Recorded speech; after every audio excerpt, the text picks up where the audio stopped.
Imam Syafi'i ini cerita nyata. Imam Syafi'i itu dulu ketika ngaji masih muda itu nggak suka sama guru yang kaya. Kebetulan dia punya guru miskin terus. Namanya Sufyan As-Tsauri, itu miskinnya Masya Allah. Sufyan bin Uyainah juga miskin. Jadi dia miskin, punya guru miskin terus. Sehingga idolanya ya sama guru-guru yang miskin. Suatu saat guru-guru ini menyarankan dia ngaji Imam Malik. Imam Malik itu kaya raya. Itu babutnya Imam Malik kalau diinjek itu mata kakinya tidak kelihatan saking halusnya. Kalah Indonesia lah kalah. Itu Imam Malik tuh gaya. Kalau ngaji di kursi tinggi terus pakai bukhur itu, pakai dupa Arab yang mahal. Pokoknya mewah kali Imam Malik. Terus dia mulai ini kiai kok kaya. Kemudian setelah beliau alim tanya, saya harus ngaji siapa setelah ilmu jenengan habis kira-kira gitu. Kata Imam Malik, sudah kamu tidak usah perlu ngaji saya, kamu sudah alim alama. Terus Imam Malik datang ke Baki. Zaman itu Baki itu semacam kayak rentalan ya, semacam Grab lah kalau dulu. Mana kafilah yang mau ke Irak? Ya sudah terus. Oh kita mau ke Irak. Ini antar ke Muhammad bin Hasan As-Syaibani. Itu dibiayai sama Imam Malik. Grabnya ya dibayarin, itu kafilahnya itu ya dibayarin. Imam Syafi'i disangoni surrotan min dhahabin. Jadi satu kepes uang dikasihkan. Itu pernah tak hitung semurah-murahnya itu sekitar 60 juta. Imam Syafi'i mulai mikir. Kiai yang saya kritik lomo, sing kiai miskin tak puji, gak pernah ngamal kan, tentu orang miskin kan.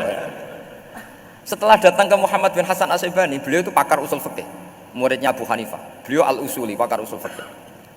Itu Muhammad bin Hasan As-Syaibani itu kalau ngitung emas, itu di ruang tamu. Uangnya miliaran, emasnya banyak. Dari kota ini dipindah ke kota ini, emas kalau ngitung di ruang tamu. Bukan di kamar, di ruang tamu.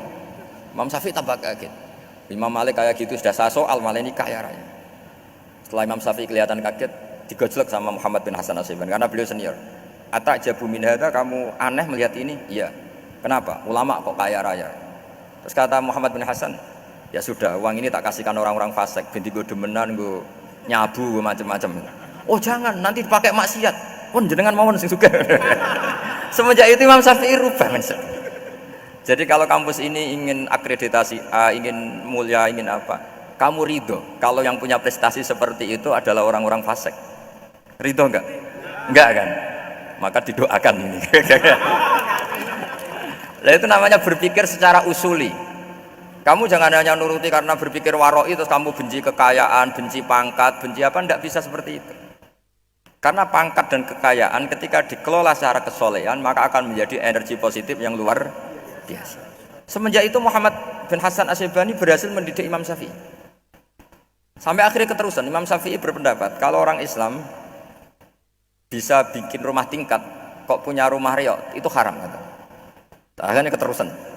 Kalau bisa jadi bupati kok jadi ketua RT juga haram. Karena al-Islam ya'lu wala yu'la alaih. Islam itu luhur bukan bisa diluhurin. Sehingga rata-rata orang Syafi'iyah termasuk kiai-kiai Indonesia itu rata-rata ya agak-agak politikus. Ya agak-agak kedonyan, mungkin sebagian kedonyan tenan gitu. Karena enggak ridho gitu loh. Kalau kesempatan itu dikuasai orang fasik kemudian menjadi kekuatan maksiat.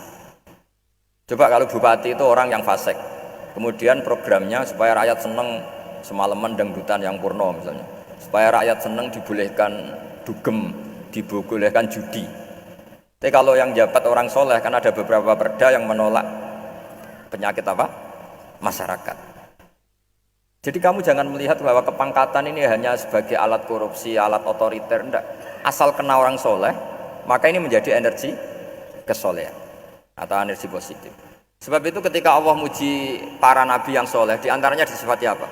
Faqad ataina ala Ibrahim al-kitab wal hikmata, terus ayat wa atainahum mulkan azim. Dan Nabi Ibrahim dan keluarganya tak kasih kerajaan yang besar. Nah sekarang masih banyak orang yang cara pandang ngapain bikin Unisula yang megah, ngapain berambisi punya akreditasi A dan sebagainya. Menyoal seperti itu salah secara usul fikih.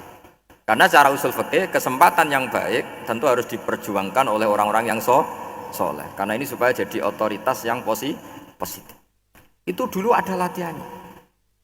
Jadi orang dulu itu gampang sekali ketika milih miskin ditanya, kenapa miskin? Saya ingin hisab saya ringan. Tapi ketika mereka kaya, yang soleh, supaya harta ini tidak dipakai orang yang nanti dipakai maksiat. Kita misalnya orang soleh kok mau pangkat, karena kita ada ridho, kepangkatan itu dipegang orang maksiat, kemudian menjadi energi maksiat. Begitu juga seterusnya.